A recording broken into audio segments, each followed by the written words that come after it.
So these are a size 11, I'm a size 9, and these actually fit me pretty well. What's up everybody, I'm Seth Fowler, and today I'm reviewing the recently released Adidas YEEZY Knit Runner Boot. So grab your widest pants, and let's do this.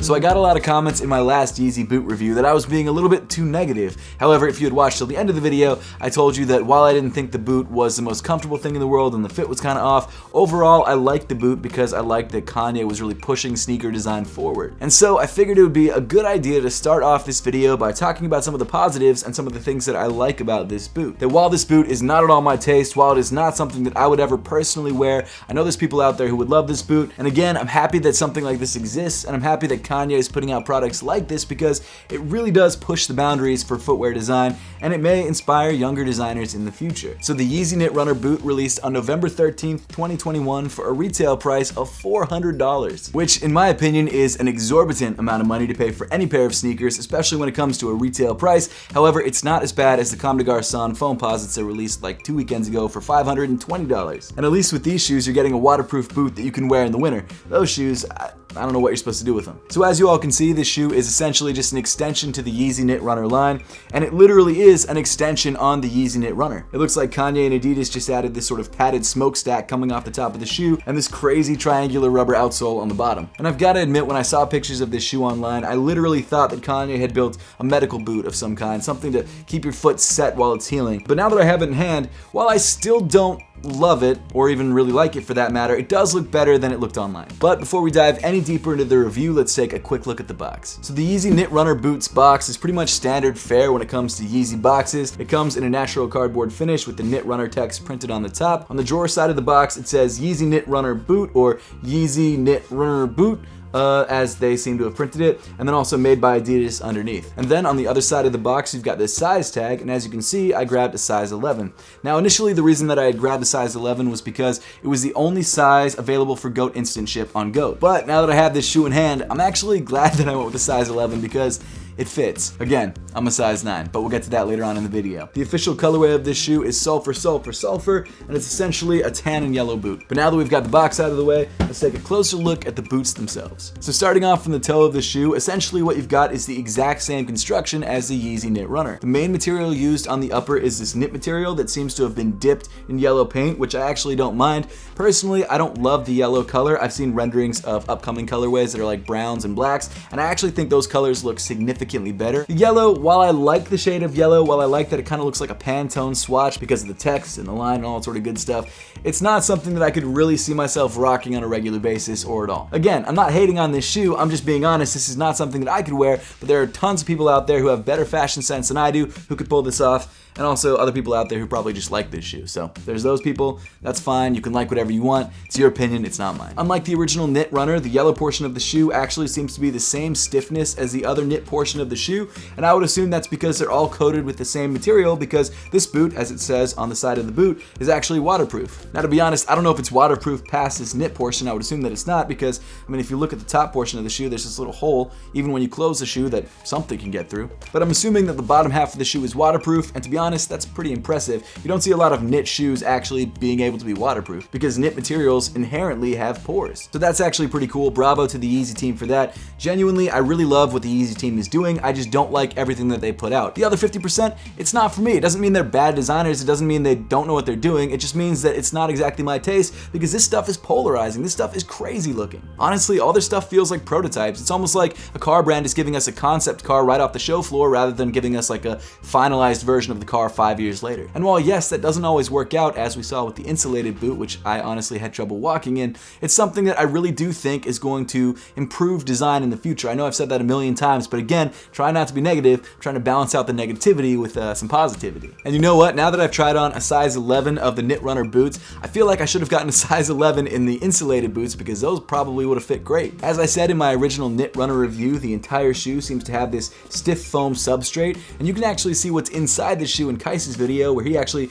bought the pair that I reviewed off of me and then cut it open, which I thought was super cool. Shout out to Kais for doing that. Honestly, we all wanted to know what was inside, so that was really cool that he was ballsy enough to actually cut it open. But really, a lot of my complaints about the original knit runner feeling too tight and compressing my toes together are all kind of alleviated by grabbing a size 2 sizes up from what you usually are. To be fair, I'm not recommending grabbing 2 sizes too big. We'll talk about what I recommend in the fit portion of this video, but I do have to admit that I think a lot of the problems that I had with a lot of the recent Yeezys would have been solved if the fit had been fixed. Continuing back in the shoe, right at the split line of where the yellow turns into tan, you've got 3 different things printed in black. You've got the size of the sneaker printed on the lateral side of the heel. You've got waterproof printed in the midfoot, and then you've got designed in the USA printed just in front of that. I actually really like the sort of prototype feel that this text gives this sneaker. Then moving down on the midfoot of the sneaker, you get to one of my favorite design details of the knit runner and now even the knit runner boot, and that's this sort of pressed in detail that's stitched down to the midsole of the sneaker. It seems to be there to sort of pull the knit tight around your foot and also connect the knit to the midsole of the sneaker, but I actually really love the way it looks. It's different, kind of reminds me of the Air Jordan 34s, I think, the ones that have that sort of hole through them. It's an interesting detail and it's something that I actually really like. But now let's move up on the shoe to the part of the shoe that actually makes it more of a boot than a shoe. And that's this ankle area that seems to come in sort of grays and darkish greens and some blacks. It seems to be primarily made of a canvas feeling material, which actually feels pretty soft to the touch and is also pretty nicely padded. Running up either side of the front of the foot, you've got these really nice sort of light tan or off-white colored suede details, which I really like. And then of course the way that this shoe is secured around your foot is with this Velcro strap instead of any laces or anything like that. Honestly, it doesn't really do much to help with the fit, it just kind of keeps the top of the shoe together. Your foot is really held in place pretty well by this foam substrate in the lower part of the shoe, but I guess it does help to keep the snow out or whatever it is you're trying to keep out the top of your foot. Now, like I said in my Yeezy insulated boot review, this is another detail that I feel like was inspired by the Yeezy 750, a shoe that I felt like was killed off way too early for what it was. The 750s did have laces, but the laces did nothing, so I'm not mad that they got rid of them. Inside the ankle collar area, you've got more of this padded canvas, and then just below where your ankle bone actually sits in the shoe, there's these nice ankle bone pillows that kind of support your foot, which I actually really like. I've got to say, when bought in the right size, this shoe is pretty comfortable, and I feel like most Yeezys are, you just have to get them in the right size. Inside the shoe, you've got a pretty standard Yeezy Ortholite insole that comes in tan with the Ortholite, Adidas, and Yeezy branding printed on the heel in black. Now let's get to arguably the most interesting part of this review, and that's the sizing. So I think at this point we all sort of just assume that most Yeezy sneakers run small. I mean, 350s seem to run a half size small, the insulated boot seemed to run a full size, if not 2 full sizes too small, and this shoe also seems to run at least a full size small. So the Yeezy Knit Runner boot only comes in full sizes, and Adidas actually suggests that if you're half size, you should go up to at least the next full size. Now, while I think sure that advice is fine for people who have half size feet, if you're a whole size footed person like myself, I would recommend going up a full size. If I were to buy this shoe again, I would buy a size 10. No question, I'm a size 9. I definitely could not fit a size 9. The insulated boots were crushing my toes. The sizing of this feels very similar to that. I would at least grab a full size up. Now, what's interesting about my situation is that I actually had to grab 2 full sizes up, a size 11, and it honestly fits me fine. I had no problems with the fit. Sure, it felt a little bit loose around my ankle, but that was honestly it.